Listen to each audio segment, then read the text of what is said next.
Hi అండి. అందరు ఎలా ఉన్నారు? బాగున్నారా? నేనైతే చాలా బాగున్నా. ఈరోజైతే మంచి రెసిపీ తోటి మళ్ళీ మీ ముందుకు వచ్చానండి. ఇక్కడైతే ఎగ్ ఫ్రై మసాలా కర్రీ చేసినండి. చాలా బాగా వచ్చింది. ఇది కొంచెం కర్రీ తోటి ఒక గిన్నె మొత్తం ఖాళీ చేస్తారండి. అంత బాగుంది టేస్ట్ అయితే. కర్రీ చేసుకోవడానికి నేనైతే వాటర్ తీసుకున్నాండి. ఒక గిన్నెలో వాటర్ తీసుకొని 4 ఎగ్స్ అయితే వేసుకున్నాను. చూడండి, ఇలా 4 ఎగ్స్ వేసుకొని మనం ఇప్పుడు పొయ్యి మీద అయితే పెట్టేసుకుందామండి. ఇక్కడైతే ఎగ్స్ మంచిగా ఉడికిపోయినాయండి. ఇప్పుడైతే తీసి పక్కన పెట్టేసుకుందాం. ఇక్కడ నేనైతే ఒక పెద్ద సైజు టమాటో, కొంచెం చింతపండు, ఇంకా ఉల్లిపాయలు అయితే 4 తీసుకున్నాండి పెద్ద సైజులో. నేను ఇట్లా పెద్ద పెద్ద కట్ చేసి పెట్టేసుకున్నాను. నేను అయితే ఇప్పుడు మిక్సీలో వేసేసుకొని మిక్సీ పట్టేసుకోవడమే అండి. ఇందులో నేను ఒక ఎల్లిగడ్డ తీసుకొని పొట్టు తీసేసి ఎల్లిపాయలు అయితే వేసుకుంటున్నాను. ఎల్లిగడ్డ వేయడం వల్ల టేస్ట్ అయితే బాగా వస్తుంది. చూడండి, ఇక్కడ కార్న్ఫ్లవర్ తీసుకున్న 2 చెంచాల కార్న్ఫ్లవర్ తీసుకున్నాండి. కొన్ని వాటర్ వేసుకుంటా కలుపుకుందామండి కార్న్ఫ్లవర్. ఇందులో ఎగ్స్ అయితే ఇప్పుడు కట్ చేసుకోవాలి. ఒక్క ఎగ్స్లో 4 పీసెస్ చేసుకున్నామంటే సరిపోతుందండి. చూడండి, ఇలా కట్ చేసుకోవాలి.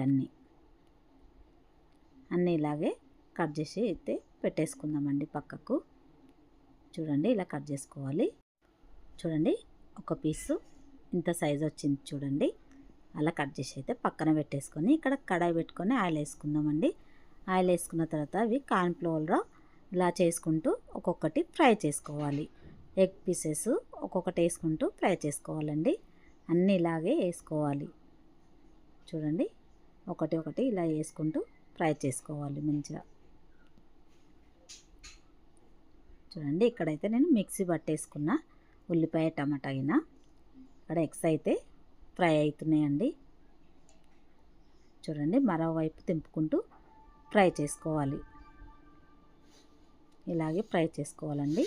ఇవైతే ఫ్రై అయిపోయినాయి. ఇప్పుడు తీసేసుకుందాం. చూడండి, ఇంత ఫ్రై అయిపోతే సరిపోతుందండి. అన్నీ ఇలాగే తీసేసి పక్కన పెట్టేసుకుందాం. చూడండి, అదే ఆయిల్లో పచ్చిమిర్చి, ఉల్లిపాయలు వేసుకోవాలి. తర్వాత మనం మిక్సీ పట్టుకున్న పేస్ట్ ఉంది కదా, పచ్చిమిర్చి ఉల్లిపాయలు కొంచెం వేగిన తర్వాత మనం పట్టుకున్న పేస్ట్ అయితే ఇందులో వేయాలి. ఉల్లిపాయల పేస్టు, టమాటా, ఉల్లిపాయలు, చింతపండు పేస్ట్ పట్టుకున్నాం కదా, అది వేసుకొని మంచిగా ఉడికించుకోవాలండి. కొంచెం ఆయిల్ పైకి తేలేదాకా ఉడికించినాక 1 స్పూన్ పసుపు, 2 స్పూన్ల ఉప్పు వేసుకోవాలి. 2 స్పూన్ల కారం కూడా వేసుకున్నాను నేను. చూడండి, కారం వేసుకున్న తర్వాత మంచిగా కలుపుకోవాలి. కారం వేసిన తర్వాత కూడా కొద్దిసేపు మంచిగా ఉడికించుకోవాలండి. ఉడికిపోయిన తర్వాత కొన్ని వాటర్ వేసుకోవాలి. వాటర్ వేసుకొని కొద్దిసేపు మంచిగా కలుపుకోవాలండి. కలిపేసుకొని కొద్దిసేపు ఉడికించుకోవాలి. కొద్దిసేపు ఇలాగే కలిపి కొద్దిసేపు ఉంచుకున్నామంటే ఒక 5 నిమిషాలు ఉంచుకుంటే మంచిగా ఉడికిపోయింది. చూడండి, ఆయిల్ అంతా పైకి తేలింది. ఇప్పుడు 1 స్పూను గరం మసాలా, 1 స్పూను ధనియా జీరా పౌడర్ వేసుకోవాలండి. వేసుకున్న తర్వాత మంచిగా కొద్దిసేపు కలుపుకొని ఫ్రై చేసుకున్న ఎగ్ పీసెస్ ఇందులో వేసుకోవాలండి. గ్రేవీలో కొని ఇలా మంచిగా కలుపుకోవాలండి. కలిపేసుకొని 2 నిమిషాలు ఉడికించుకున్నామంటే కర్రీ రెడీ అయిపోతుందండి. లాస్ట్లో కొత్తిమీర అయితే వేసుకోవాలి. చాలా బాగుంటుందండి టేస్ట్. తప్పకుండా ట్రై చేయండి. మీరు కూడా ఎలా వచ్చిందో టేస్ట్ కామెంట్ అయితే చేయండి.